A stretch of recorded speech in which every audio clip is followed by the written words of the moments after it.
Hello, everyone. Thank you for joining me. I think we have less people today. Everybody's wrapped up in the Sarah Boone stuff. And I have to admit, she's made me tired and grouchy. So, today, before we get to the letter from Courtney Clenney from Christian to Courtney, we're going to look at two previous incidents. The first incident is video and audio, and I have not seen it. The second incident is audio only, because that's all the recording ever was. And I did listen to that because the title was that she called him the N-word, and I wanted to make sure that if that word was in that video, that it was bleeped out. I hate that word. So, hi, Romeo Saints. Hi, Bender. Great. Oh, people are coming in. Nice to see you all. So, we're going to just get started with the video first. Let me pull it up. And depending on how it goes, I might stop and comment. All right. Oops. Here goes. Anyway, I was sober for 2 weeks. 2 weeks. And now why am I not sober? Because of you. But you're hindering my progress. You need to sit down. Let go of me. Let go of me. Come on. Let go of me. Okay. Come on, boy. Let go of me. Wow. She just called him boy? She just called him boy. Whoa. So I notice she went after him first, right? He's holding her back, wants her to calm down. Yeah, he did put his hands on her, but it's more defensive and more trying to help her get under control. She can't regulate herself. The other thing I noticed she said was, I was clean and sober, and it's your fault that I'm not. No. It doesn't work like that. So she's making him responsible for her behavior. So somebody says she's like a wild animal. Nikki says, this is the Colorado apartment film. Yeah.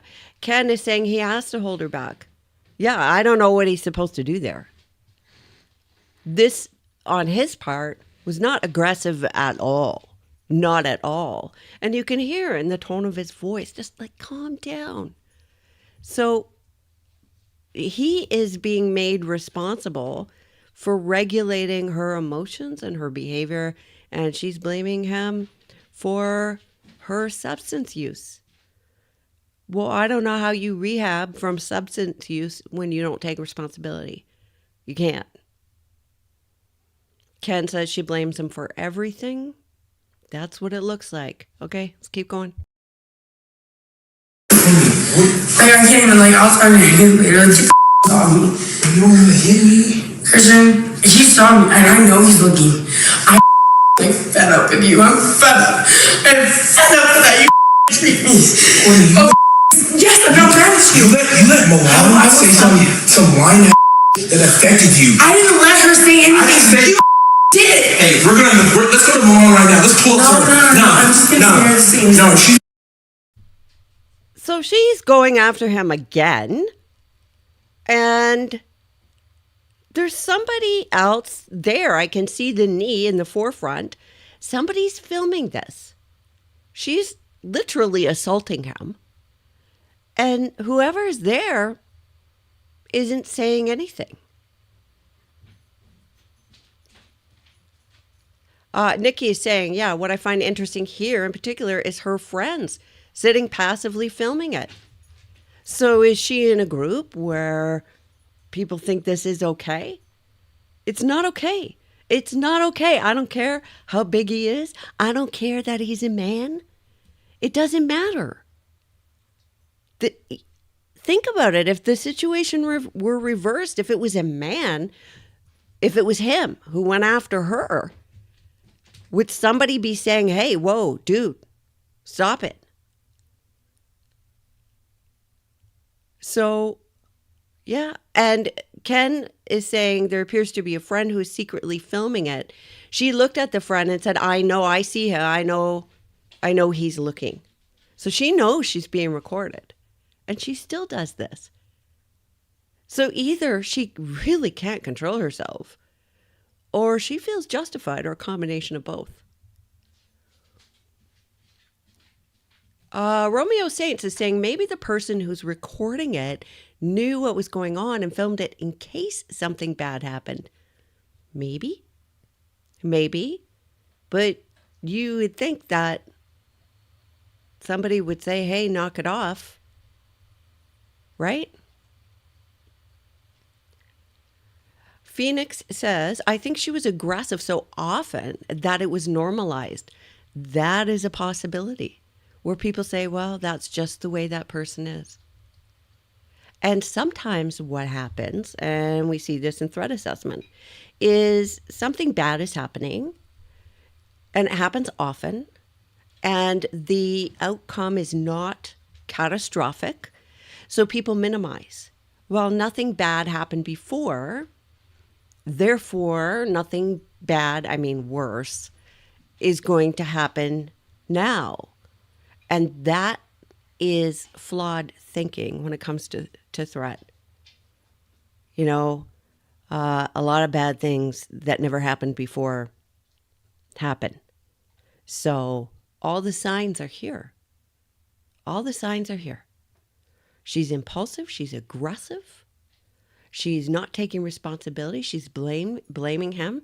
There's a substance abuse problem. I think there's a personality disorder. It's all here. And in view of other people, yet sufficient intervention wasn't done. Morgan is saying they shouldn't become complacent with this kind of behavior from anyone, really.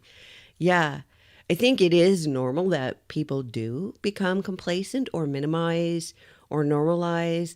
Really, if you think about it, one of the most dangerous things you can do, statistically, is get in your car and drive to work.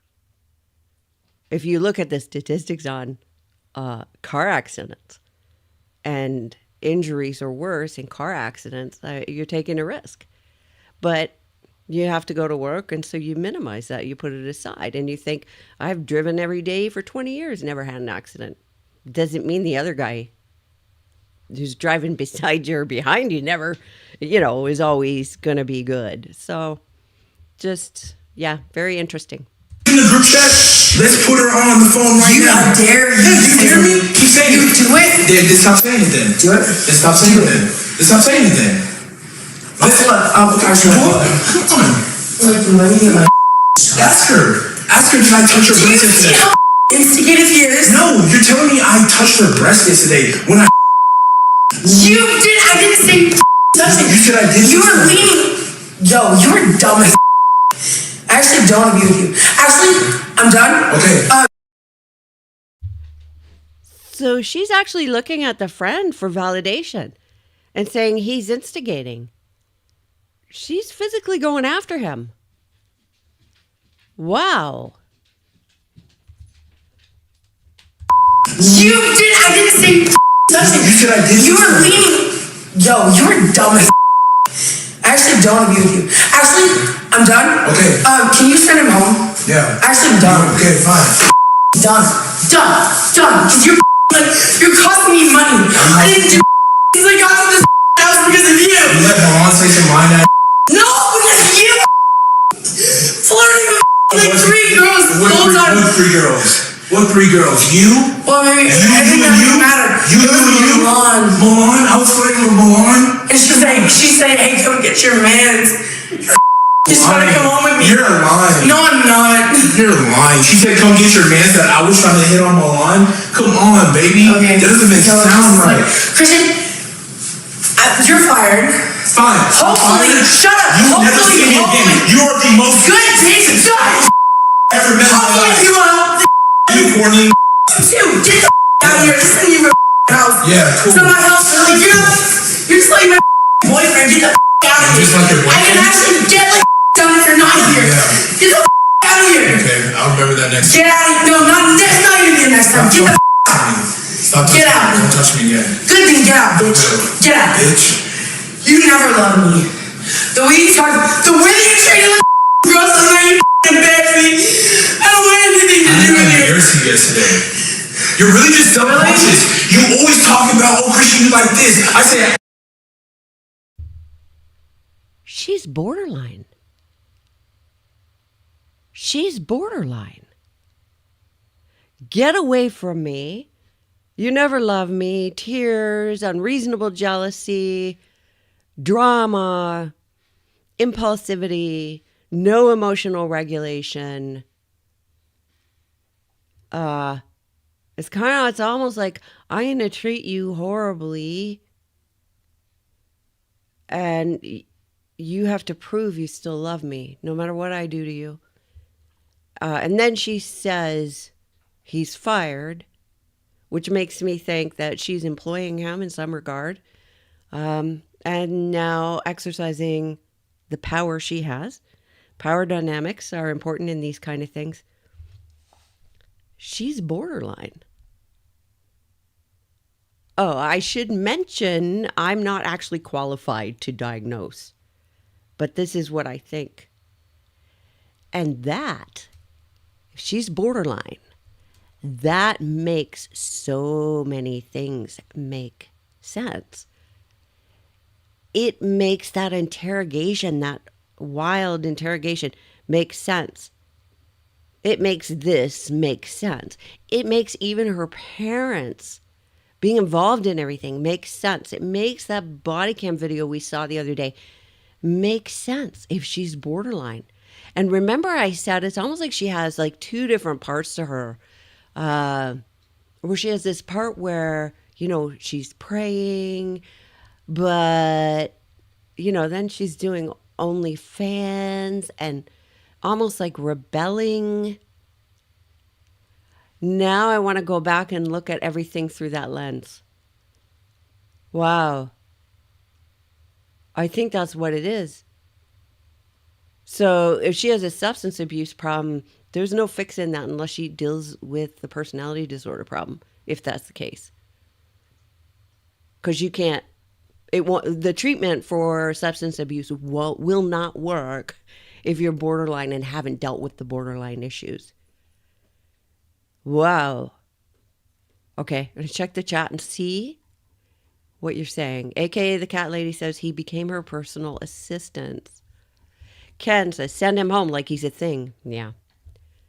Carola, if she's claiming self-defense because I'm so tired of women like this. Yeah, just like Sarah, many more. This takes away from real victims. Ken says the prosecution has a whole lot of evidence of abuse from her. All they need, though, is evidence of abuse from him. So they could have tons from her. They just have to prove that he went after her once, right? Ken is asking, can you be treated for borderline? Yes. The recommended, I think the agreement is that the recommended therapy is CDT, cognitive dialectic therapy. But it takes a lot of commitment and it's a lifelong thing. It's really, really tough. It's really tough. And if that's the case, then I expect to see, I kind of expect to see anyway, lots of other similar incidents earlier in her life. And it explains why the parents may be responding the way they are, because they know their daughter's troubled. And if she grew up feeling like she was never good enough, could never be good enough, could never be competent, I mean, that would contribute to all of this. Also, when she said on the original body cam at the scene, she said, I don't know what or maybe it was in the interrogation when she's praying, I'm not sure. But she said, I don't know what I'm going to do with my life without him. She doesn't know who she is. She doesn't know how to be without him.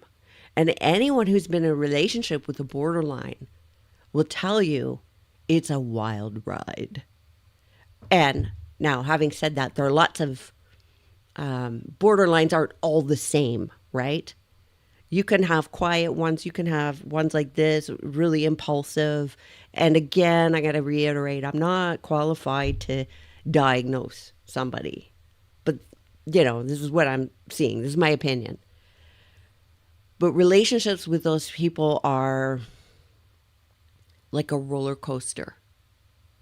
And if you're somebody who is sort of wired to enjoy excitement and adventure and unpredictability, I mean, you could become really drawn in by somebody like this. And they do this thing where they're good and bad, and they rebel, but they love you and they hate you and come close to me, but oh my gosh, I'm afraid you're going to enmesh. I'm going to be enmeshed with you, so go away. What? This makes sense. I'm sorry, I think I'm rambling. Claire says, I think the friend filming was probably scared of her.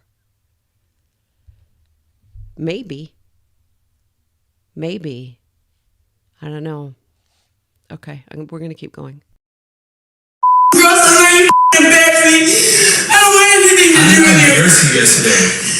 You're really just self-conscious. You always talk about, Christian, you like this. I say, what did I tell you before? You're the baddest person in this bitch. No one has anything on you. I tell you this every day. I have text messages that you say, Christian, thank you for the content. Shut up! But you don't do it the next day! Why are you screaming? There's people in this house. I tell you every day how wonderful you are. I'm more and more convinced she's borderline, and maybe it's like a confirmation bias. I don't know. But I tell you every day, no one has anything on you. You're wonderful. And she closes her ears physically to that. Shut up. Because right now, that's not where she is in her cycle. Right now, I need to push you away. I need to be awful. And then she comes up with it. But you don't tell me every day. Because it's never enough. It would never be enough. It doesn't matter what he does or doesn't do. It's never going to be enough.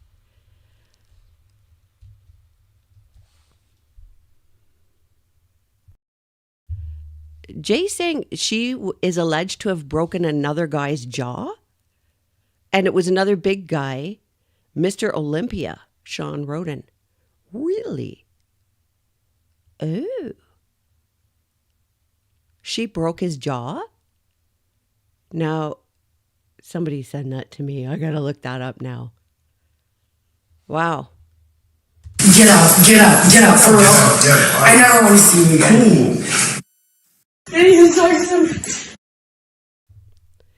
All right, that's it for that one. And the prosecution has it. That video, by the way, was released by a law firm. So, and I'm not sure whose lawyer that was.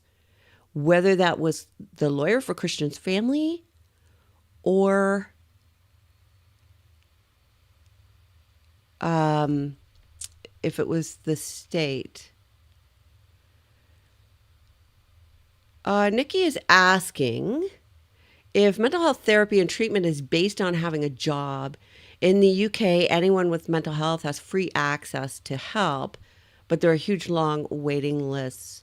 So in Canada, a lot of things are based on what province you live in. In America, you pay for everything. But I mean, she has money. Toe Beans is saying Christian's family has a civil attorney. Yeah, I'm not sure who released this particular video, but it is very elucidating, I think. William Carl says the family is after her money. Are they? I don't know. If I was her family, I might sue her too. I don't know. I haven't read the allegations in the civil suit, so I think they have every right to do that. Especially, and I wonder too when they filed it, if it was before or after her arrest, because remember, it looked like she wasn't going to be held accountable. And it may turn out that she isn't held accountable. She has a whole lot of support, a whole lot on her side. So we'll see. Okay, so we're going to listen to the audio. This was, I believe, secretly recorded by Christian. And this, there's some screaming in this. The bad words are bleeped out, but just kind of giving you a fair warning here. And in my phone! Cece, Don't touch me! what is going on? Like, what are you gonna get this mad at me when I'm apologizing to you? No, Christian. Like, you're thinking I'm doing it on Drop your high pitch. Okay, I'm not doing it on purpose. You touched Sahara, you know. So she's screaming, "Don't touch me." Now, if you're a neighbor hearing this, not having seen this video we just saw, where she attacks him and he's trying to calm her down and she says, "Get off of me," right? We saw what actually happened. But if you're just hearing, "Get off of me, don't touch me," you might think he's attacking her, when now we know it's the other way around. And here she is, once again, out of control. Mystery Singer is saying mental illness. Personality disorder, from what I understand, doesn't qualify as a mental illness per se. And it is not a defense to a crime. What are you gonna get this mad at me when I'm apologizing to you? No, Christian. Like, you're thinking I'm doing it on Drop your high pitch. Okay, I'm not doing it. Yeah, and drop your high pitch. I can scream at you, I can accuse you, but don't you dare use the wrong tone back with me. On purpose. You touched Sahara, you know damn well the right thing to do is to tell me. Yes, and I am so sorry. So shut up and let me f***ing slap you, dumbass. No, you're not gonna slap me. Give me my phone. You have. Shut up and let me slap you. What does that tell you about her and about the relationship? Frauke says, "I so wish people would walk from relationships like that." Yeah, but by the time it's like this, you're pretty ensnared in that spider's web, right? It's like telling the fly to just walk out of the spider's web, as the spider's got it and using its spinnerets to wrap it up. William's saying, "I wonder if she was a bully in grade school. Wouldn't surprise me." Ken says, "You will never win an argument with her." I agree. I think there's nothing that anybody can do. This is how she is. Jay, she was arrested for drunk driving more than once. Wow, okay. One of the features of borderline can be destructive behavior. So rebellious and even self-destructive. And one of those things is drinking and driving, substance use, that sort of thing. Cat Lady says his mother was on Dr. Phil with the family. And that's what the mom says. Ms. is saying, wow, this kind of screaming is violent before she even lays a hand on him. Yeah. Yeah. Again, imagine if it was a man screaming like this and saying these words to a woman. Everybody would be appalled. Why are men expected to take it? It's not okay. Jay Borrego says abuser doesn't start off hitting. Exactly. They're sweet and perfect, then make little comments to break your self-esteem, then blame you and yelling and then throwing and then hitting. That is typical. They can do it other ways. You've heard of love bombing. There's another kind of thing where they're very seductive and fun and interesting and mysterious, and they draw you right in, and once you're wrapped up, they show how vulnerable they are. So he may have felt, or actually I won't say he because I don't know, a man in that kind of situation, being lured in like that, may feel like he has to protect her or help her.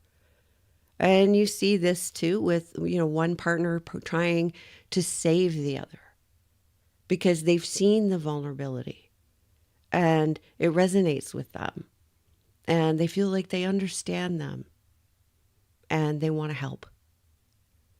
Christina points out he's always apologizing. Yes. I noticed that. Your phone. I don't have it anymore. Find it and charge it. What? Find it and charge it! I'm sorry, Courtney. I don't care.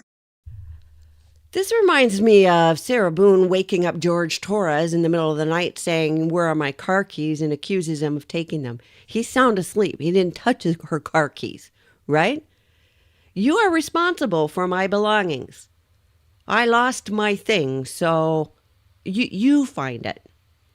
She's not responsible for anything.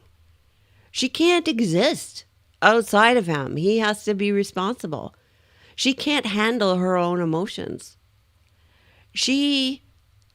And now she's screaming at him to find it. I'm ordering you. Good golly, if somebody started ordering you around for their mistake and then screamed at you, I mean, what would you think, right? Frauke says, winning an argument with her is not possible because that isn't an argument. Yes, it is a tantrum, and there's no reasoning with a tantrum. Very well said. Very well said. Yes, I agree. And she is not interested in resolving something, right? She is interested in, she just doesn't know where to put how she feels. Find it and charge it. Okay, just stop. Don't touch me. Man. Yeah, man. Oh, man. Because I'm telling you, I'm sorry. It's like hard. Find my phone and charge it.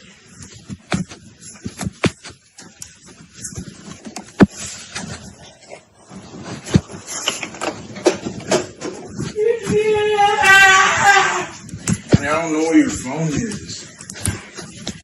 Is she hitting him? That sounds like that's what's happening.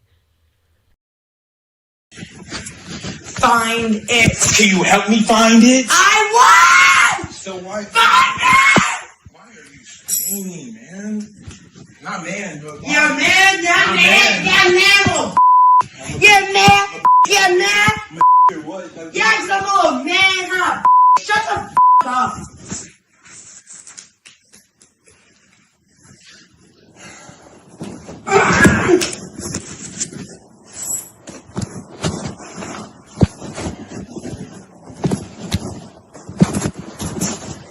I need to find it because I have to go meet her again. So to go out?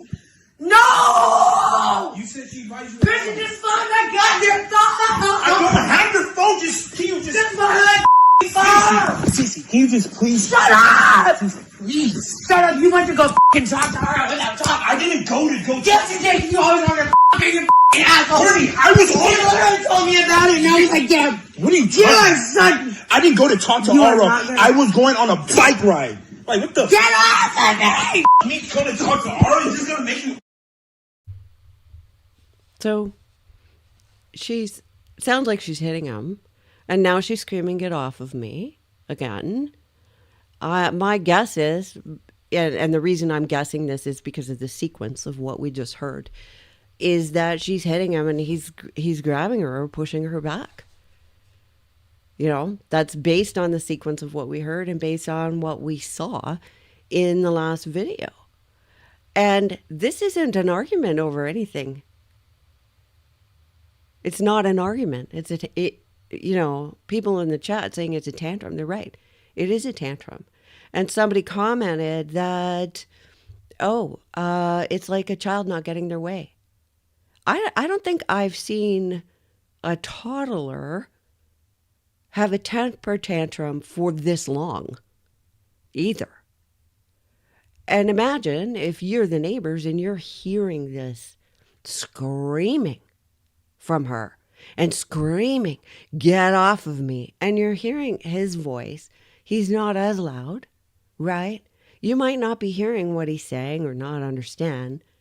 So it does sound really bad. Like, depending on what you're prone to believe or think about these things, you could easily come to the conclusion that he's doing something to her by the way she's screaming. She's screaming like somebody's killing her. But she has her phone and she's jealous. And by the way, unreasonable jealousy is something we look for in threat assessment, as well as impulsivity. So I don't think,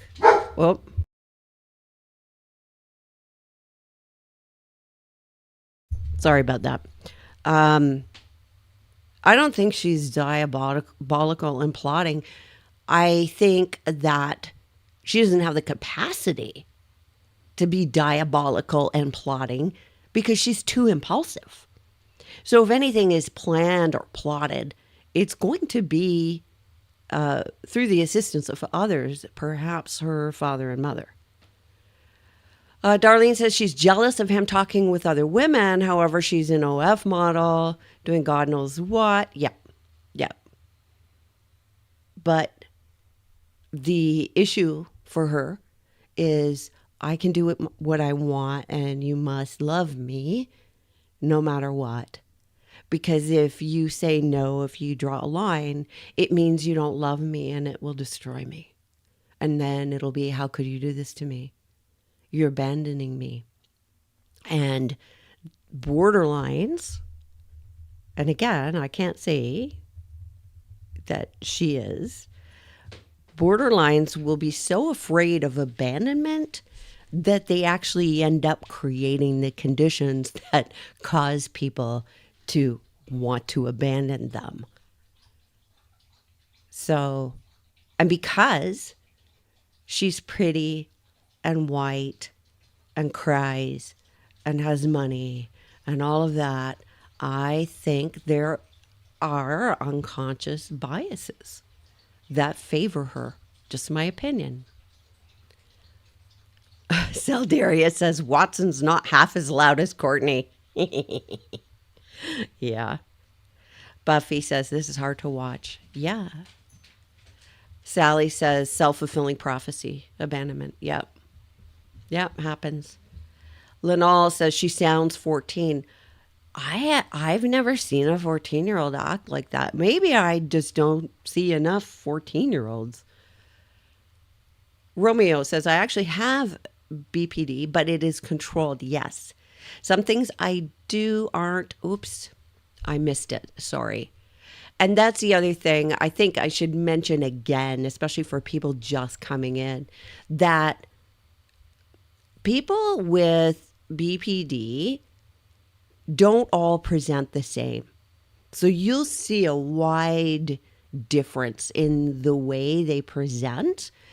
It's also often misdiagnosed with other things. What we're seeing here, though, is a pretty extreme end, I think, of that continuum. This is extreme. So when we do threat assessment, we don't look at, oh, the person has a diagnosis of this, that, or the other thing, because that's unfair. That is labeling. And the purpose of the labels, psychiatric labels, is not to label somebody. It's to determine a course of treatment. So it's not appropriate to use that label or a diagnosis as a part of any kind of threat assessment. What we do look at is behavior, regardless of whether they have a label or not.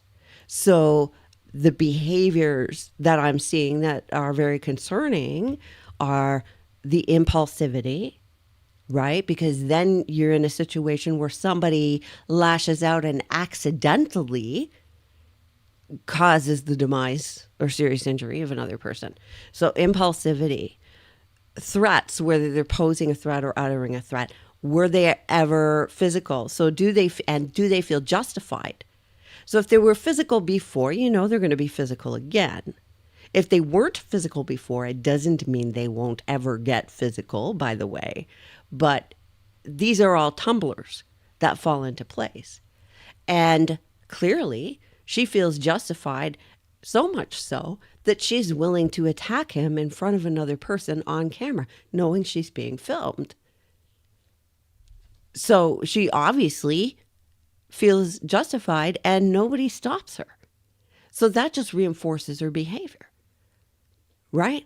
Unreasonable jealousy, which is different from reasonable jealousy. So if your partner is stepping out and you know it, if it's true, it's reasonable to feel jealous about that. Unreasonable jealousy is what we're seeing here. And the accusations. And not being able to take responsibility for her own self. Substance abuse. So, she's using disinhibitors. It's going to make it worse. Whatever's already there is going to be so much worse if she consumes a disinhibitor. Ken says, that is what I think. Oh, I missed a conversation here. Lori just mentioned that she thinks Courtney has BPD. Yes. It's possible Courtney doesn't know she has it. That is true. That's true. It's often not diagnosed or misdiagnosed. So I don't. Somebody's saying narcissists are possessive. Yes, they are. She doesn't trust him because she knows herself and how sneaky she is.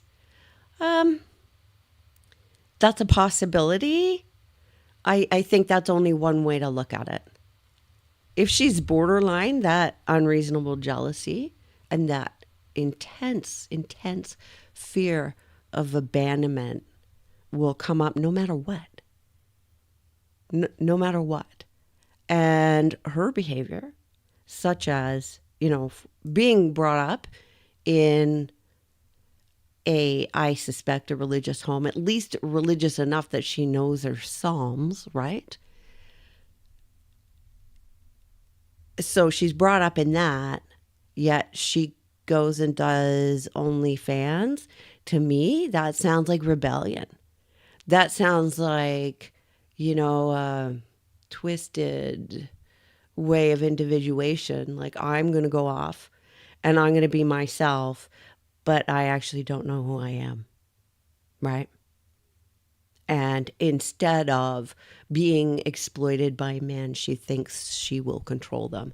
That is just, sort of what I'm saying in this conversation. My opinion might change. Robert says narcissists are insecure. Yeah, at their core, narcissism and borderline are two different things. You can have someone who is borderline with all those, and that is difficult enough, who also has narcissism or a lot of narcissistic traits. Froki, religious would mean that she is respectful toward her parents. I can't see her being respectful toward anyone. So I'm not saying she is religious. I'm saying it appears that the parents brought her up within a religion. And so how far that went is something I don't know. But it went far enough that she has a 23rd Psalm memorized. And for her to go do OnlyFans, to drink and drive and all of that is rebellion. And yes, it is disrespectful, but that's exactly what I mean. And that's exactly why borderline makes sense, because that is part of the cycle. That's part of the cycle. And remember when I said, when they were doing the interrogation, and I said, she seems to have, like, there's like these two different sides, like almost like a double life.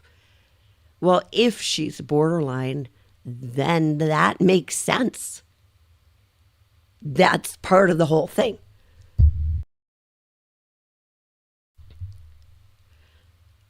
Somebody says, maybe Christians are just humans after all. Yeah.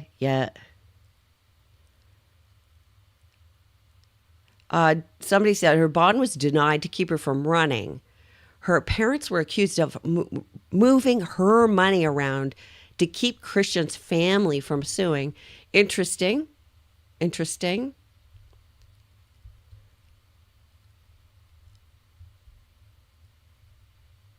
Oh, okay, so somebody's telling me, please try to saw people with BPD, not borderline. Okay, so I think, Peter, are you trying to say that I should use the term BPD, not borderline? Is that correct? Say, okay, thank you. Yeah, your feedback is well received. I will try to do that. I might slip up because all my education is pretty old. Somebody's saying she's obviously full of herself. She knows that most men aren't hard to get. She can be full of herself and not be confident in Christian being faithful. Yeah, I think that's a possibility. But again, let's talk about extremes, right? This is pretty extreme. Anyway, I don't think we're done with this audio, and I want to get back to it.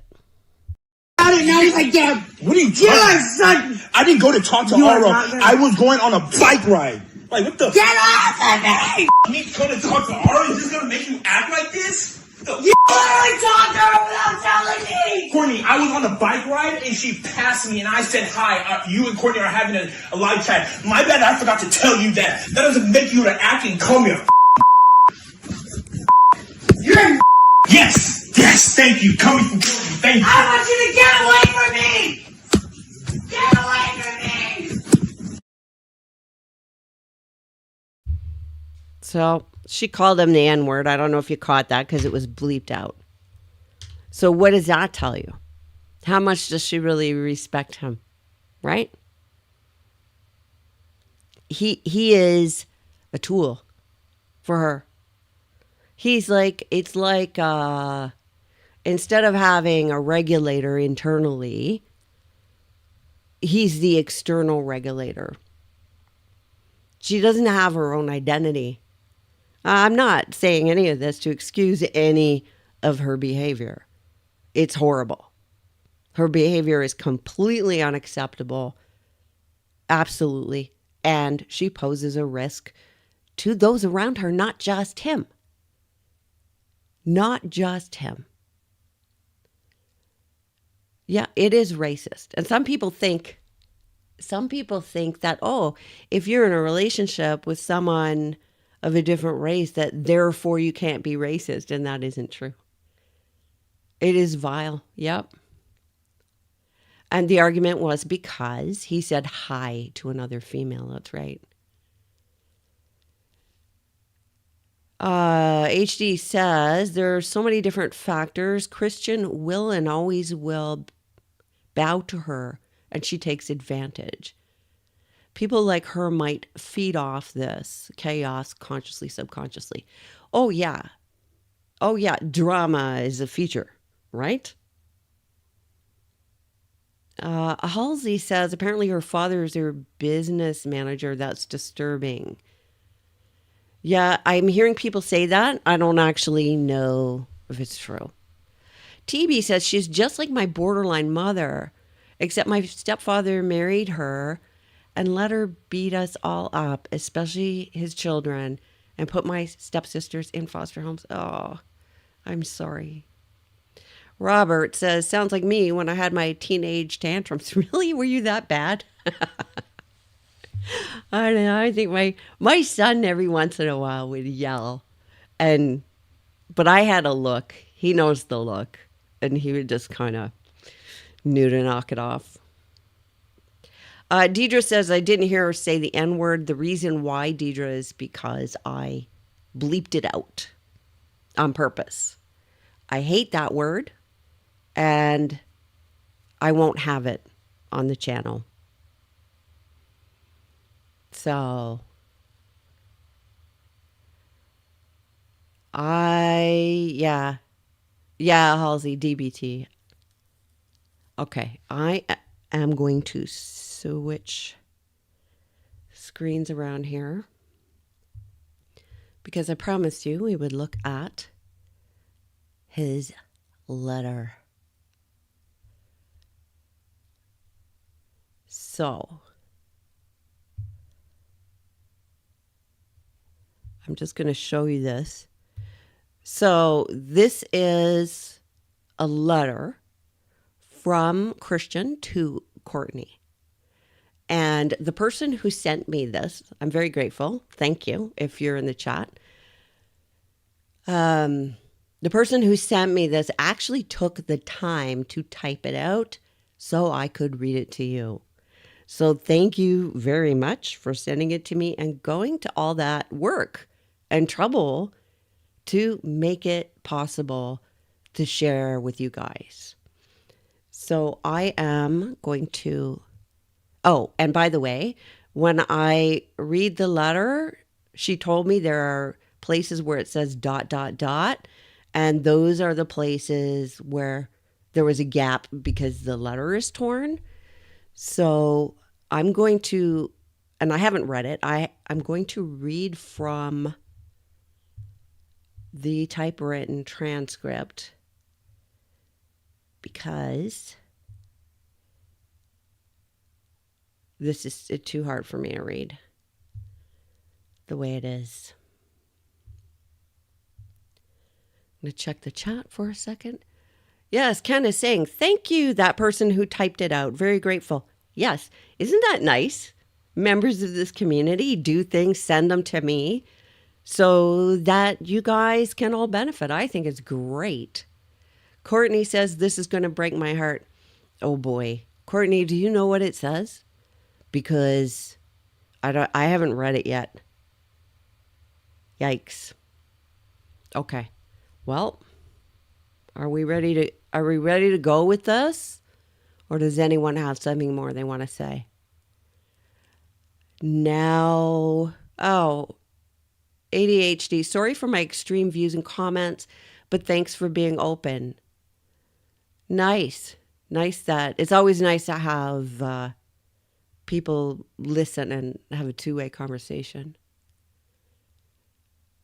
William Carl says, every race has a bad word to describe them. All are wrong. This is not a scale of wrongness. Good comment. Good comment. So Courtney says, you don't know what's in the letter, but you're guessing? Okay. So we don't know when this was sent. We know it was found and it had been torn up. Here goes. To my love from your love, where do I truly begin? If anything, let me start with why I fell in love with you. The breathtaking moments when we finally had time to ourselves. During that time by ourselves, I never felt so close to someone who I just met. Your angelic face, your majestic vibe, and your captivating personality is all I needed, all I ever asked from God, and is all I ever dreamed of. Wow. So, we're hearing a sweep you off your feet kind of situation. And I'm going to take this opportunity to say, if you find yourself being swept off your feet, that in itself is a red flag.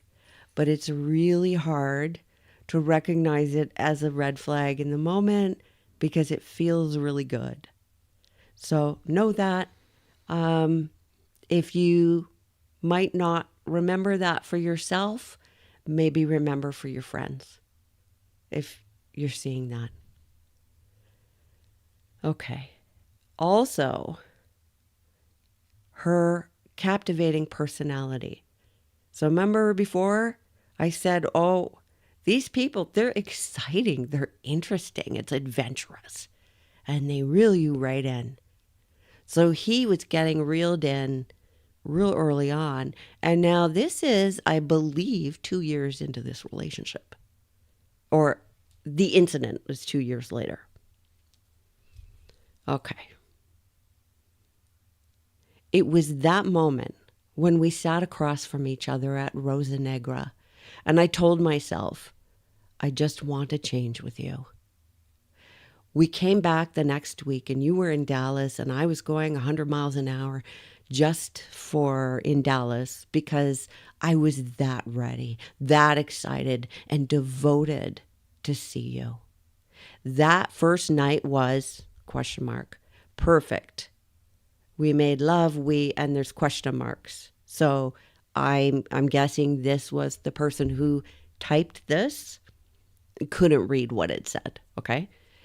We shared feeling, which brought a euphoric feeling that I never felt, which is why I said, I love you, which I meant, and I still mean it. The drive back home was so perfect. I held your hand for 2 hours straight.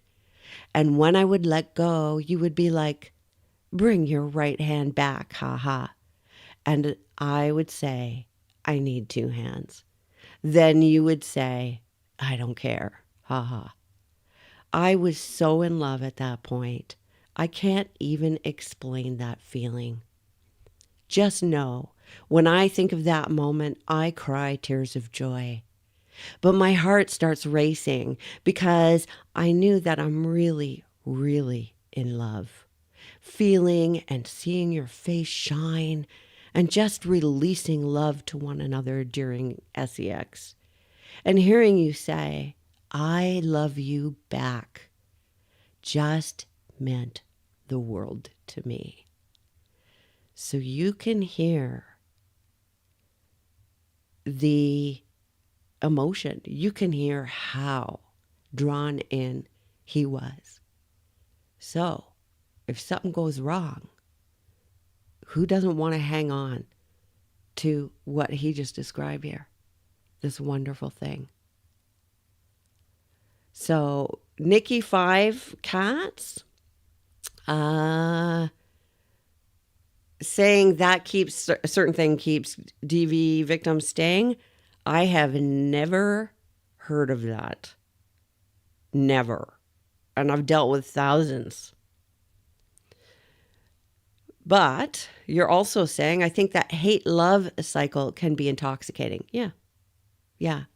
The other thing that people do is, even if it's not abusive per se, it's just difficult, a challenging relationship, and a borderline would certainly present that. They will try and remaster it. So they keep failing and failing, and they will try and get it right. And that love cycle, if you're dealing with a narcissist, they call it hoovering, where they just kind of suck you right back in. So you think you're out. You think, okay, this time I got it figured out, and you're not out. Also, oh shoot, I lost my train of thought. Okay, I got to find my spot. I'm going to try and scroll and hope the count doesn't come on. Yeah, okay.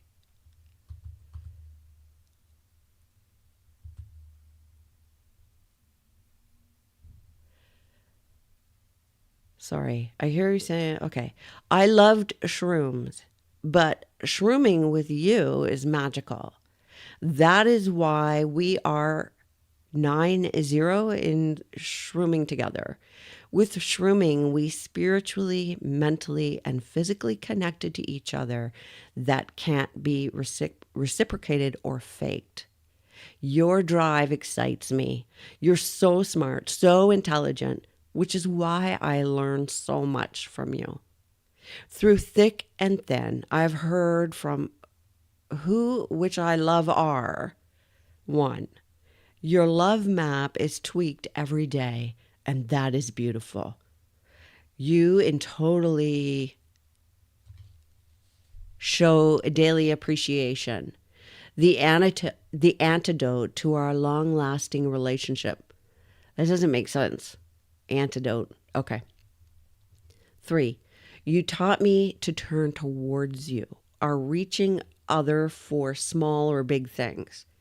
You support my dreams and aspirations, which is why I will always support you in anything. Your willingness to be open and real with me. So much I've learned from you, Cece, you can't imagine. So remember earlier I talked about vulnerability. He seems to be addressing that there, to be open and real. And he's saying, you support my dreams. So you know, and this is the thing, if something was all bad all the time, nobody would stay. But there are times when she is going to adore him and tell him, yeah, I support you. Yeah, I'm going to help you. There will be those times.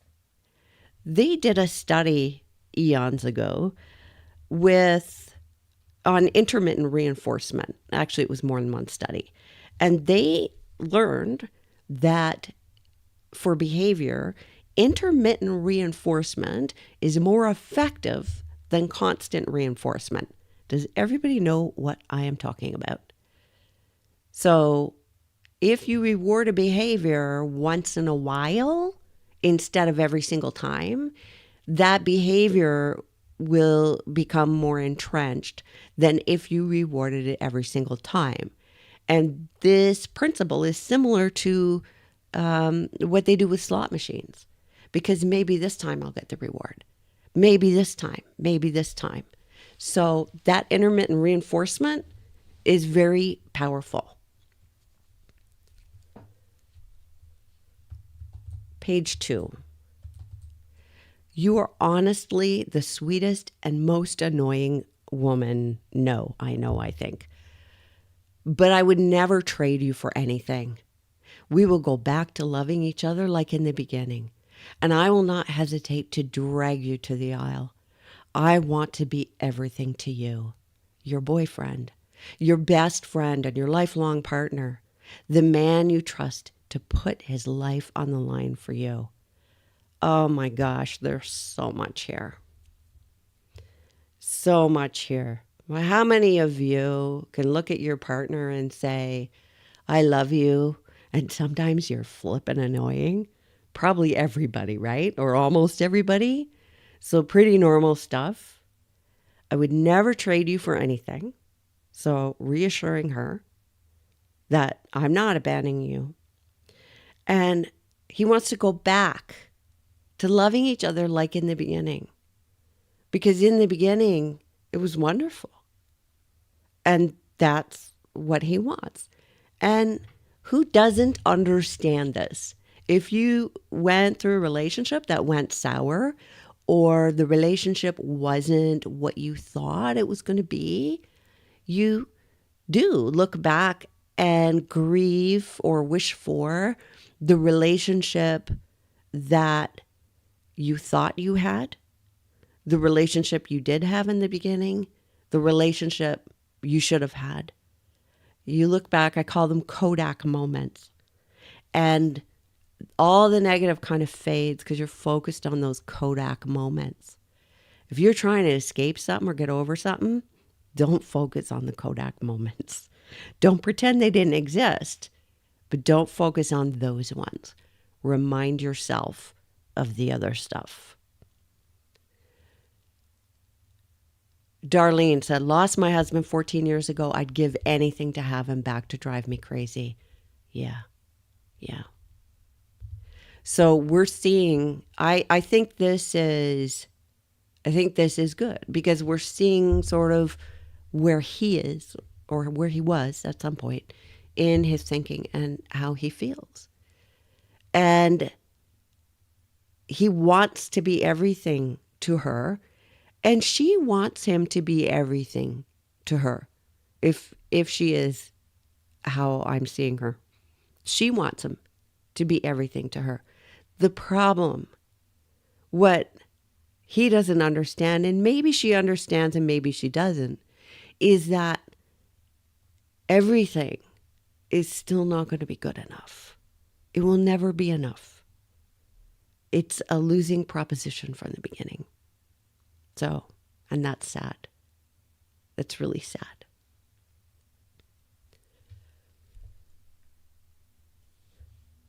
I'm going to check the chat. You get used to someone and living with them. And when it's not that way, it's difficult and hard to change. Yeah, I had an abusive ex for 5 years. I'm sorry. I'm sorry that happened. I'm glad that is in the past. Ken says they have a different idea of everything. Maybe, maybe not. But I don't think there is anyone alive who can fill the void in Courtney. Maybe it's like, like a bucket with a hole in it in the bottom. You can never fill it up. Right? So, sorry, I'm just looking for my spot now. I want to be everything to you. Your boyfriend, your best friend, and your lifelong partner. The man you trust to put his life on the line for you. And that's the other thing. You have to give me everything. You have to protect me and never abandon me. That's what she wants. But even if he's perfect, she will find something to attack him for because she's too afraid, because she doesn't believe really deep down that she's good enough, because he's going to abandon her, because everybody's going to abandon her. And so she'll push him away first. I swear, Courtney, you are worth more than anything I could ever lose for your sake. I am so sorry, Christian, because he lost his life. I do believe that dreams come true, and I would love for you to help me fulfill mine, which may be yours also. I truly love you. That is why I said I love you so many times daily, which you probably didn't know why. But I love you, so I want to say it. I truly believe you are the one God set aside for me, and likewise for you. Baby, you are the recipe when I'm stuck in the toughest situations and the only person I want to share my life with. Wow. I remember walking on the trail in Austin, and I told you a poem that reminded me of you, which made me cry and love you so much to the point where I told you to come take a walk during the sunset. The poem song was called My Personal Sunset. Play this song on Spotify while reading.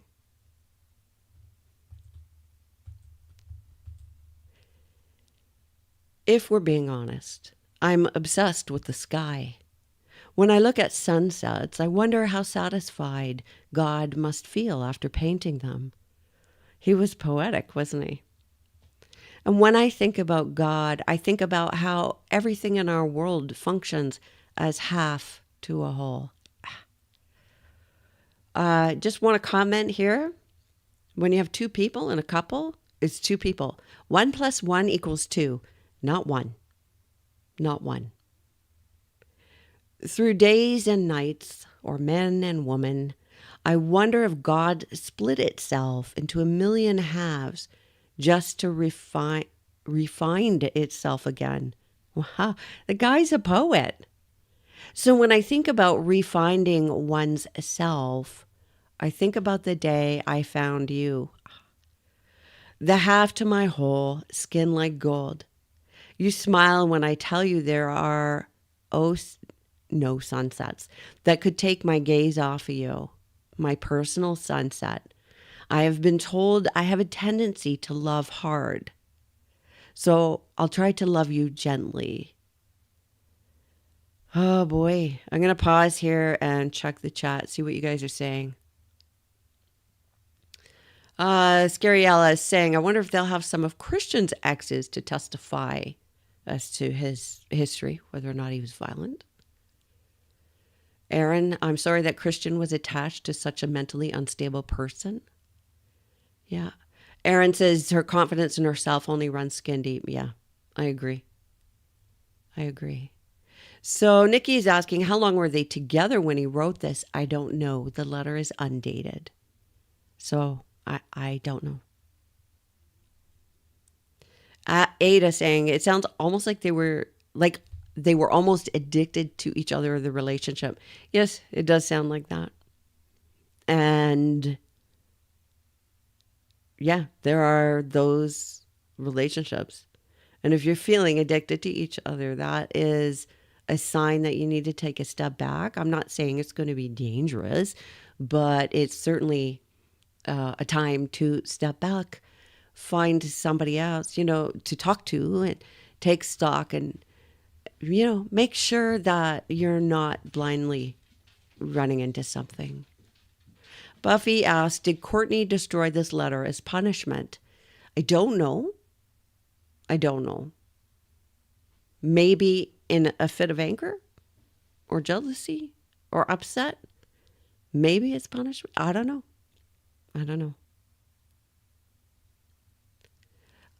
Dilly's saying her use of derogatory and racial language was her way of saying he was undeserving of her, inferior, subservient, submissive, and obedient. Yeah, I agree.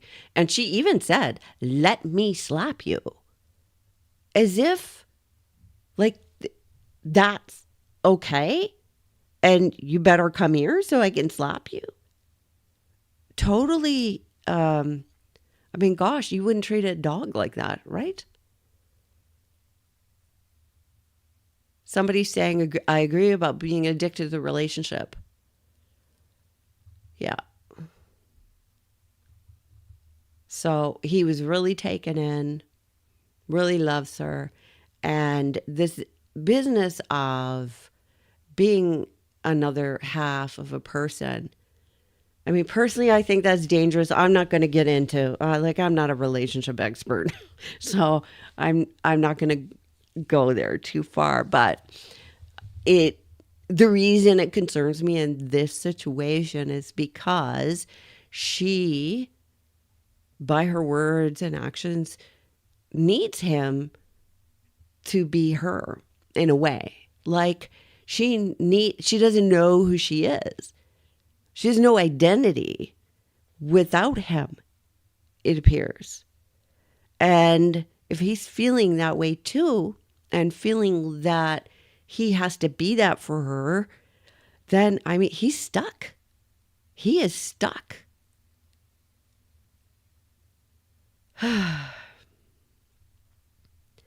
He says, so I'll try to love you gently. I'll wait for you to find yourself on days when mirrors don't reflect familiar faces. I'll be peace. The kind you can rest your head knowing I'll still be here in the morning. Oh.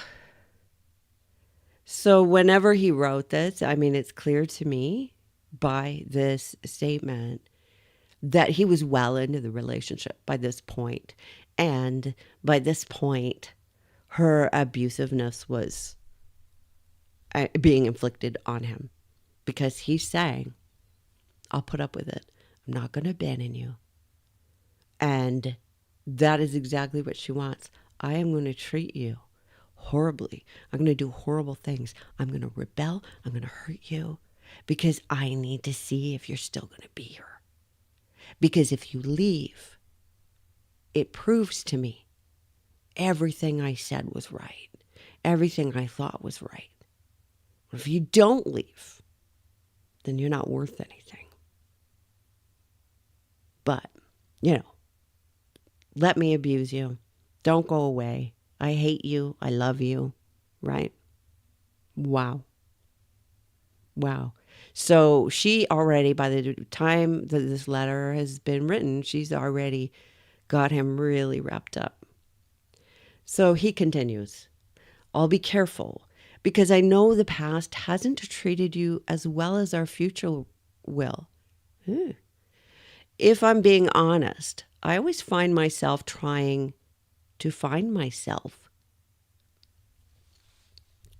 Oh, he was so vulnerable.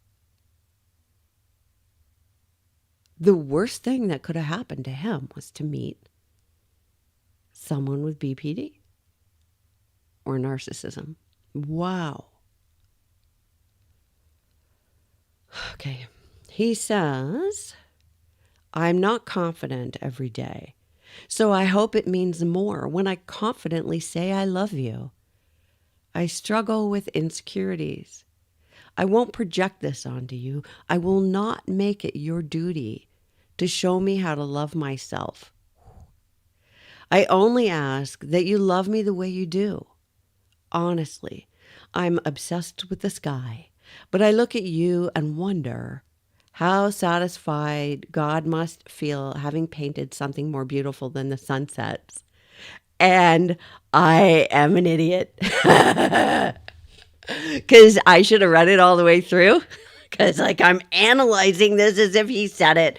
And the whole thing is a quote. Oh my gosh. I should have looked at the chat. Did somebody see that and just not tell me? Right? Oh my gosh. Okay.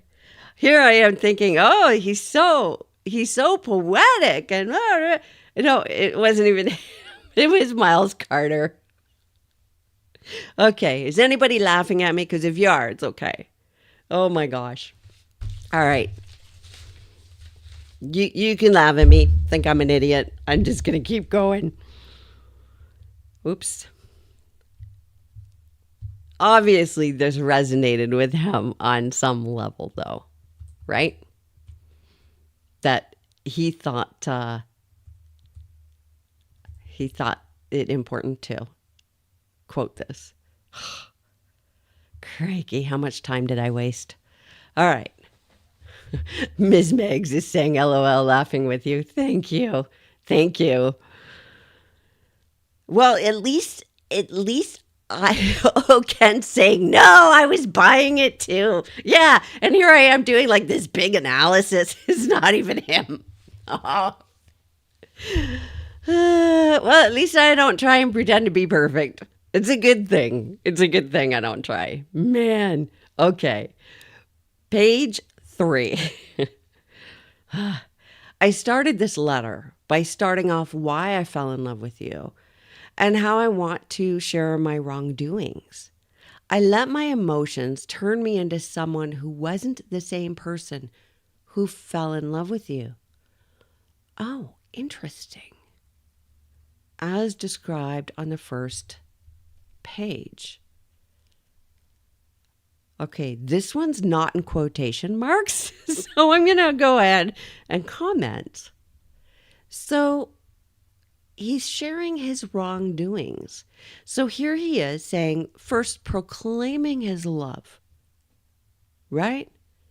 He wants to be everything, and he knows he's not, and he knows he's imperfect, and he's taking responsibility for some sort of wrongdoing, taking the blame. But we've seen her blame him for everything and make him responsible. And I said in a previous video, one of the reasons it's really tough for victims to leave is because they believe that it's their fault. If you believe it's your fault, you think you're the one that needs to change. So, and here he's saying, I let my emotions turn me into someone who wasn't the same person. So he has suffered enough or had enough emotional whatever's going on that he doesn't even feel like himself anymore. And I think I alluded to that earlier in a different video as well, that the abuse and the abuser changes the victim's reality. It shatters their cosmology. It changes the way they view the world, the way they view relationships, the way they view themselves. And in many respects, and this is not uncommon, to hear, I feel like I'm a different person. And they don't attribute that to the abuse. They say, it's my fault. Yeah, Sarah saying he was changing because she was abusing him. Yes. Sarah says he was losing his self-esteem. Yes. Yes. And that's what happens. They just beat you down psychologically. It is really, really tough to extricate yourself. I mean, the issues of safety are huge. It's a huge factor because the most dangerous time is when you try to leave. Add to that, the financial, social support, all the logistics. And this what we're seeing here, that emotional, psychological beating somebody down, or not even beating, eroding, drip, drip, drip, like water erodes rock. These people's victims' spirits, their sense of self is eroded and eroded until they feel like they're at fault and they can't get out. So that is the trap that they have to overcome first. And simply saying to someone, well, why don't you just leave? They'll look at you and say, you don't understand.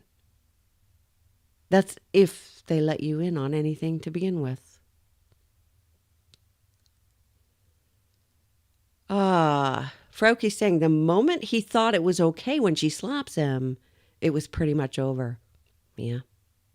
Yeah, I think it was probably over before she ever laid a hand on him. Okay, let's keep going. Even though we had a great time and will continue having a great time, my action, which were negative were unacceptable.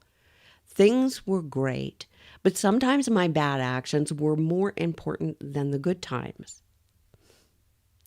Before I go and explain at this very moment, I am crying because I am so, so, so sorry for treating you like this. None of this will ever happen again. Okay, I'm going to stop here. So we don't know yet what the actions are. And here, remember I was talking about Kodak moments. Don't focus on those. I mean, don't ignore them, but don't focus there. He even says, my bad actions were more important than the good times. So he's being entrained, whether he's doing it to himself or whether it's society or whether it's her, but being entrained to think of the good times and not really accept or pay attention to those bad things. Sarah's saying this is the honeymoon period. Could be. Could be. This could be where he has been discarded and he's pleading to come back. We're not sure, right? So we don't know what directly preceded this letter. So the other thing, too, is he's saying, oh, my bad actions. So, somebody who doesn't like him or wants to blame him is going to say, well, see, you were bad. You were bad. Now, I say that knowing that's just the way, people will interpret things the way they want to. Also, I don't know all of the evidence in this case. And I think none of us know. I think we're going to have to wait for trial because I think a whole lot that we don't know about is going to come out then. Okay, so now he's going to say he's guilty of things. So, I'm guilty of not loving you. You don't owe somebody love. It doesn't make you guilty of anything. But he's feeling guilty. He's not loving you. And then there's this, these lines. So remember, these lines were gap because the letter was torn up. So there's something there that we don't know what it is. It might be loving you enough, loving you the way you want, things like that. But I think keywords are loving you. Like the beginning, and over time, making you not love yourself. So, if this was, as someone said, the honeymoon period, and he's, so sorry, right? And we haven't seen him at any point say he's leaving her or discarding her. It's the other way around, right? So if he's, begging, if he's gaslighting, yeah, no, I don't see it. I don't see it. I don't see this as gaslighting. I don't see it. So you can't make somebody's told him or made him believe that it's his fault she doesn't love herself. I would suggest that she didn't love herself to begin with. Okay, blank, blank, blank. I'm going to check the chat.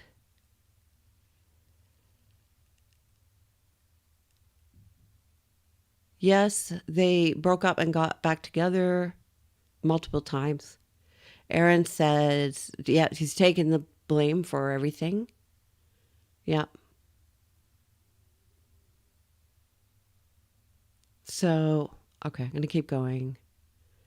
So, guilty of not loving you. Like the beginning and over time, making you not love yourself. Blank, blank, blank. Of gaslighting you to any level. And mentally abusing blank, blank, blank, blank. And notice the change when I felt like my love was blank, I think not reciprocated. Okay. Let's talk about this gaslighting remark. Somebody gaslighting is not going to ever, ever, ever tell you I was gaslighting. No. And the other issue here is, what does he think gaslighting is, or what does she think gaslighting is? Because lying and gaslighting are not the same thing. A gaslighter, if you confront them and say, you're gaslighting me, a gaslighter will gaslight you into changing your mind. They're never going to admit I gaslit you. Never. Cat Lady says, do you think Courtney has imposter syndrome? No. She's a millionaire and has had a lavish life and was beautiful, but doesn't love herself. I think the lack of love for herself came many years ago. And I think the reason she got into OF is because she didn't love herself and she was rebelling. That is my opinion. I don't live in her head, and there could be evidence that comes out, or, somebody else's more reasoned argument that would show that I'm wrong.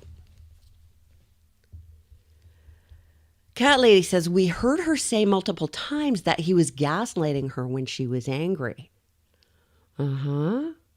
Aaron says, gaslighting involves trying to make someone question, doubt what they've seen with their own eyes or what they remember. Yeah, so it's not lying. There was a movie.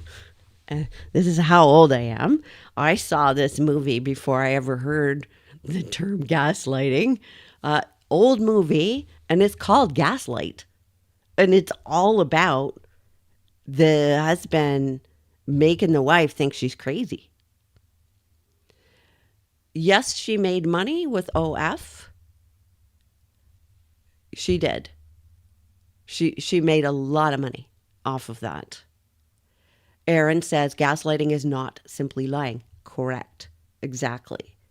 So a gaslighter is never going to admit that he's a gaslighter. And so the fact that he's saying, okay, I'm not going to gaslight you, tells me he wasn't gaslighting her, right? So he wasn't gaslighting her. I can't see a different conclusion.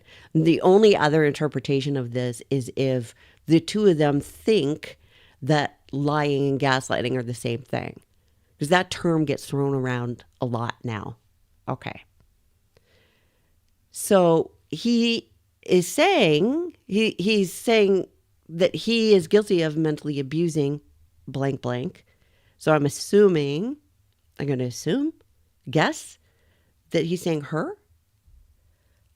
But is that what he did? So this is characterization, not a description of behavior. So it's, when I did this, that is mental abuse. So is this, like the gaslighting, just something that she's accused him of, and he has internalized that and accepted responsibility for that? Because she won't accept responsibility for anything. And he felt maybe like his love was not reciprocated. And he says, and I turned that hurt and pain into something blank. And it turned into a habit where I couldn't control it. See, I don't know what it is. I don't know what it is. And I'm afraid to even guess. I don't even know. Right? You could speculate all kinds of things. He goes on. Acknowledge it because of the pain and hurt, which was never blank of hurting you on purpose. So he's saying he didn't want to hurt her on purpose, but you hear that a lot from people who are careless as to whether or not they hurt someone. So it's really hard to take too much from that. We don't have the whole thing here.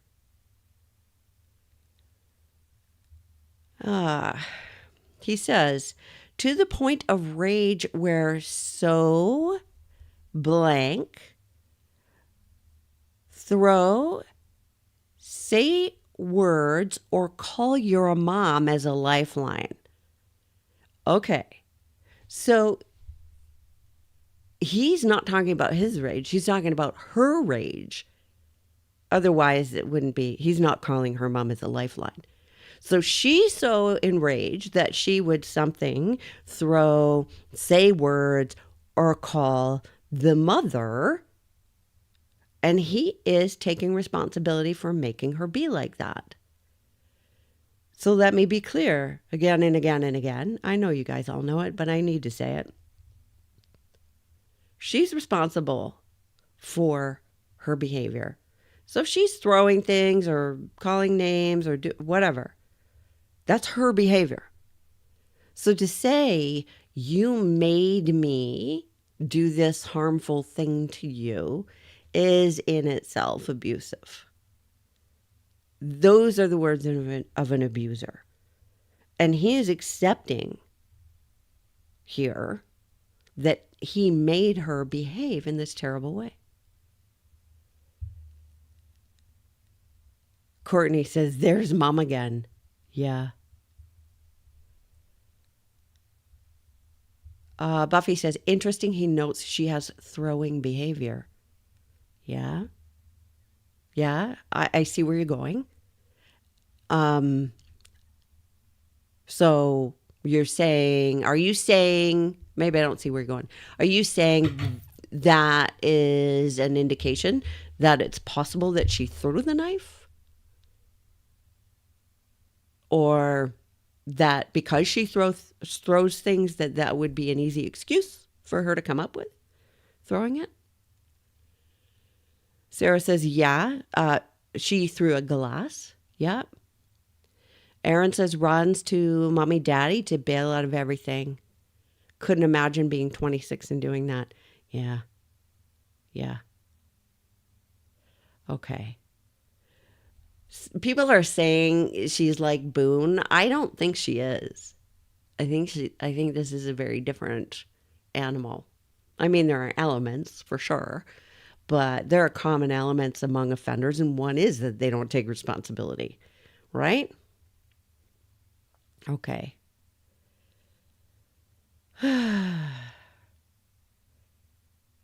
So throwing things acceptable by me and unacceptable by me, not blank.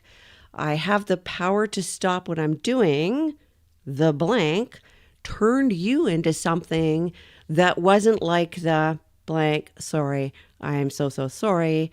So again, he's taking responsibility. I can only imagine blank your head when I did those things, and I am blank holding myself 100% accountable for everything. I am blank to your mom, dad, and sister. Wonder what that is.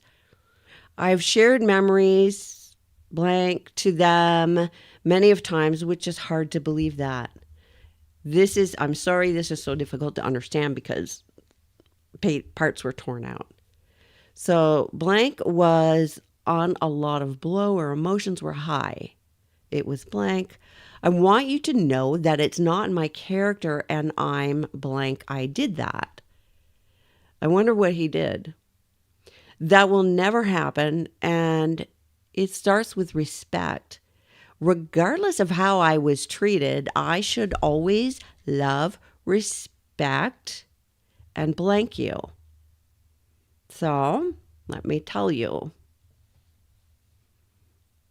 Love, you don't owe anybody love. You owe a basic amount of respect to, by virtue of the fact that somebody's a human being. But beyond that, I think they have to earn it. I want to hear what you think. And blank you. It might be love you. No, I don't know what it is. I'm going to look at the chat. Carolina says she was always used to getting her way. And when she couldn't, she made a scene and threw a tantrum. Yeah. She wasn't taught boundaries, much less self-respect. She has no self-control at all. Cat Lady, I think he's talking about Courtney. Oh, really? Oh, okay. I interpreted it differently, but I could be wrong. It's kind of hard when there's so many gaps because she tore up the letter. So he goes on. That will never happen, and it starts with respect, regardless of how it's treated. I failed at times doing this. I'm letting you know, no blank. I happened to you, and I'm glad this relationship event happened. Blank did only pointing out your mistakes and brushing off mine. Sorry. I am truly sorry for that, Courtney.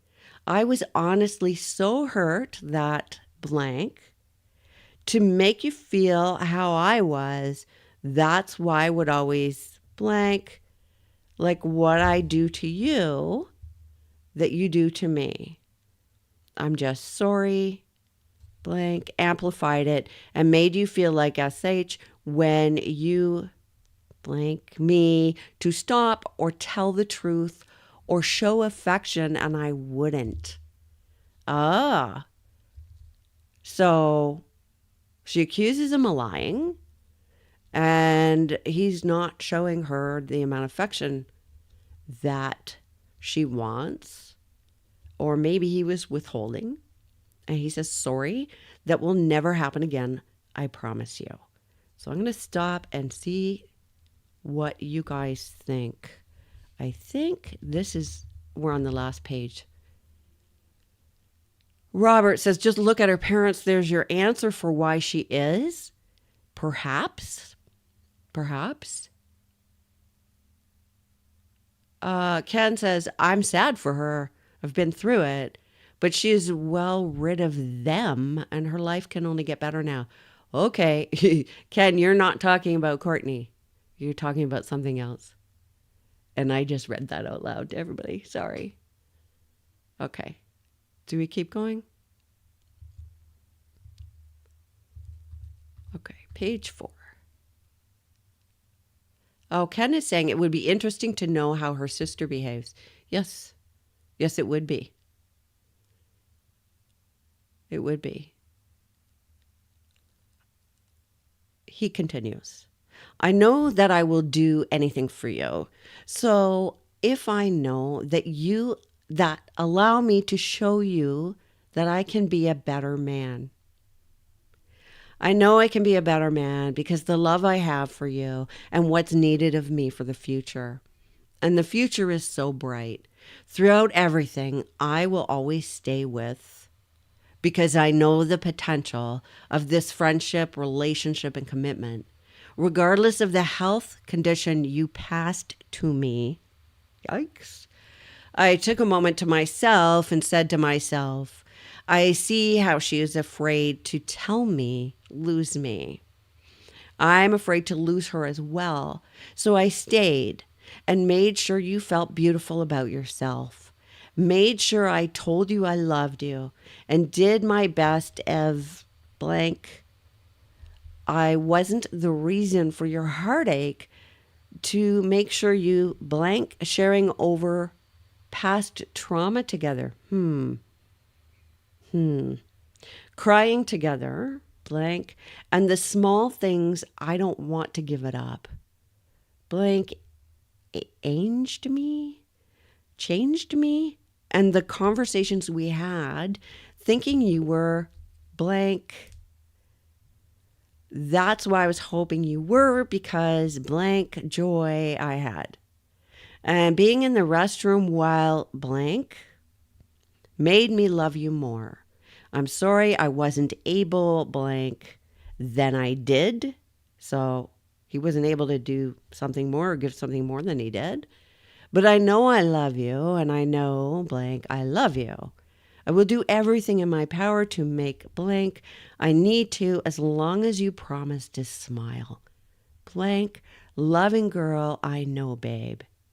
You truly are the blank in life, which makes me want to achieve blank for myself and especially you.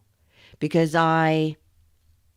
life and the world, I'm praying for the day blank ease and I can finally kiss you and you kiss blank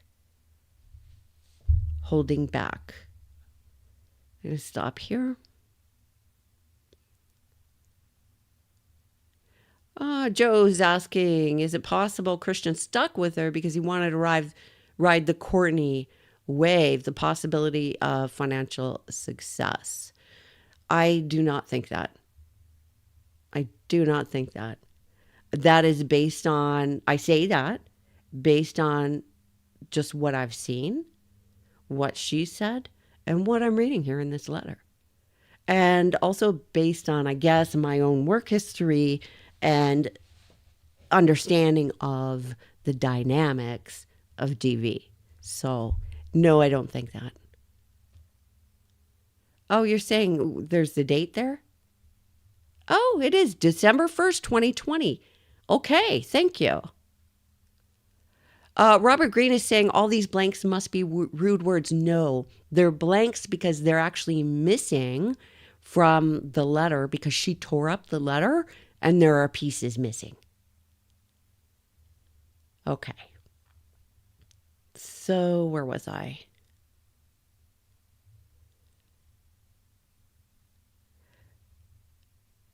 You have a very blank place in my heart, Cece. I regret making you so blank. Not know that I was literally cutting the blank on, and I'm sorry. You were and still blank inspiration I need in this life. I have fallen in love. Blank for us, things changing. I'm grateful that blank something, maybe you're staying with me. And I assure you that I will blank better life than what we had. One letter isn't blank, more beautiful and touching letters to come. Please give me blank breath of fresh air, baby, please. I love you and I blank. Childish ways are gone, for I want to love you inside. Blank, love you. December 1st, 2020, forever Christian. So,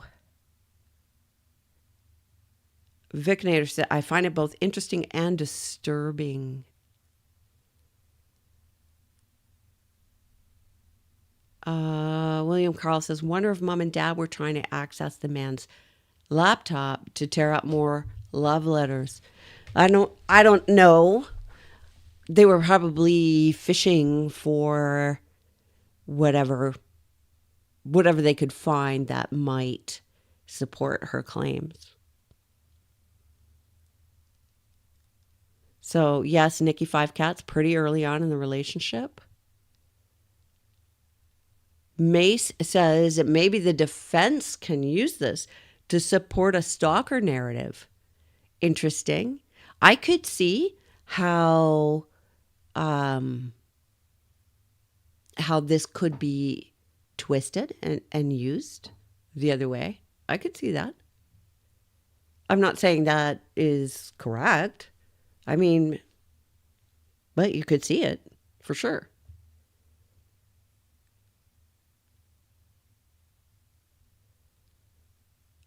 So somebody's saying the abused one is the only one who can break free. No one can do that for them. It's true, no one can do it for them. You also can't make them. But what you can do is say, if it's a friend or family member, is to say, hey, I see you. If you get into saying, oh, this person's bad for you, they're going to stop confiding in you. So don't do that, because then they will become isolated. But, I see you. I see you're struggling. I'm here for you. And make sure that all the supports that they could possibly need are there for them. Those are things you can do. Deidre, who's cutting you off? What? AKA the cat lady says the defense accused him of human trafficking. What? This gets really ugly as time passes. Wow. If that's the case, how is it that she can fire him? How does that work? Kind of seems to me like she's the one with the power, not him. Vicinator says his parents have every right to sue. Yeah. And yeah, they would trade in every amount of money in the world to have their child back. Yeah, absolutely. Deidre says there are a lot of long comments. I'm going to have to go back through it and read them because I know I'm missing a lot. I'm seeing a lot fly by. Okay, so I think we've been on here for a long time. I'm going to switch screens because that is the end of that letter. And see how we're doing in here.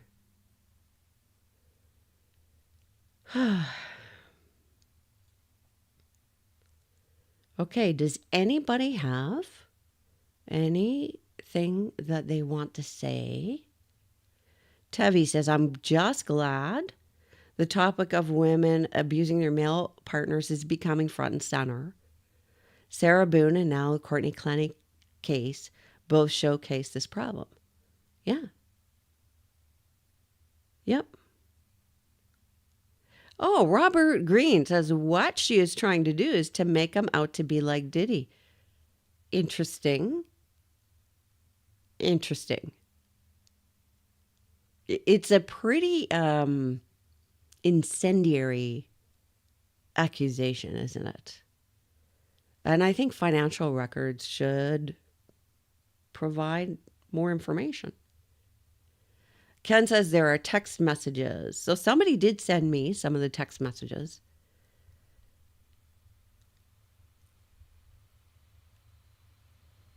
So, okay, people are going back and forth in the chat talking about, when the parents could sue or why and all of that. Really, it's up to them. They're not on trial here.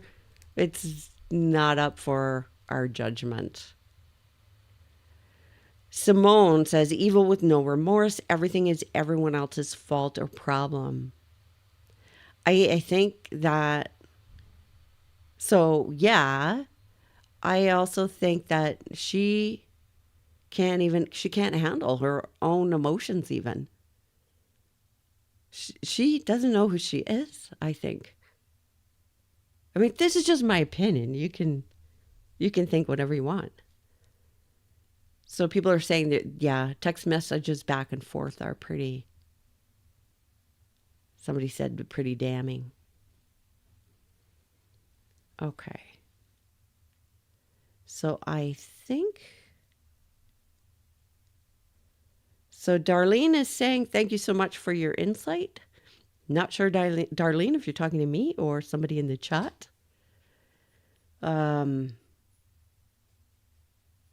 The comments here are pretty interesting. You guys are an interesting group. Vicinator, I won't say what I would do if someone emmed my child. Yeah. The thought of losing her literally makes me sick to my stomach. Yep. Can't imagine the pain. No.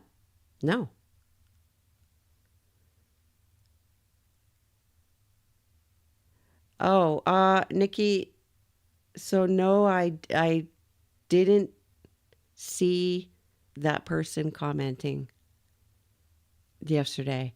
Do I need to go back into yesterday's live and remove comments? Is it that bad that I need to do that? Please let me know, because I'll go looking for them if I need to. Yeah, Romeo, you're agreeing with Nikki. Okay. I guess I need to go look. I will write that down. So that was yesterday's. So November 4th. Okay, thank you for letting me know. You guys can always email me if stuff like that happens. Also on the YouTube channel where there's just the comments and where it's not alive. If something's happening and I missed it, because sometimes it's hard to get to everything or to do it in a timely manner, you can always email me and let me know. Okay, Nikki's saying, yeah, I do need to go back. Okay, thank you. All right. I will go watch for that. I'll go look for those. Yeah. Okay. Thank you very much, everyone. I think I'm going to end the chat. Jenny, hello. We're just ending. Sorry. Vicinator says, I've been in an abusive relationship and it starts after you've already fallen in love. Yes.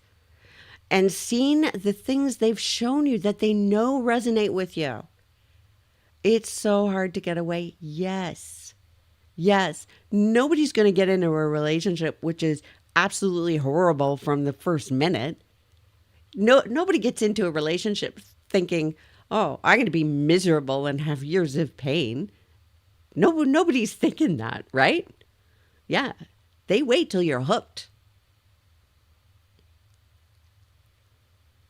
Oh, Nikki, you can email me at, I think it's loriandwatson@gmail.com.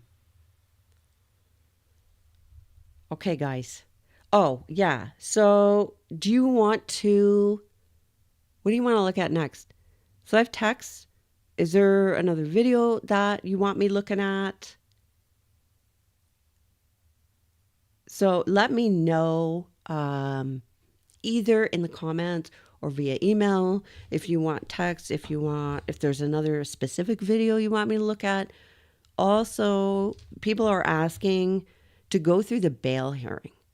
And I'm kind of thinking that might cover off a lot of bases. So that bail hearing is 2 days. I could cover the bail hearing at a little bit of a higher speed, not too high, but we could go through that if you want. So I'm seeing yes. Yeah, Frauke, there was a bond. I think I'm talking to Frauke. There was a bond hearing. Okay. I cannot do, my week is swamped. I can't do anything until Saturday. So I'm thinking Saturday, 11, 12, 1. Does that work for people? Maybe Saturday and Sunday?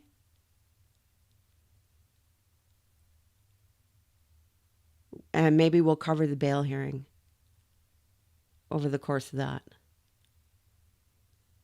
So we can do that. Okay. So I will see you Saturday. Not sure what time yet. I'm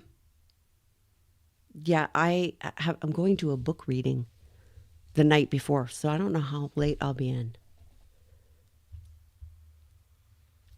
Gwen asking how my books are going. I don't know. They don't tell me. They tell me something like once every 6 months. So I don't know.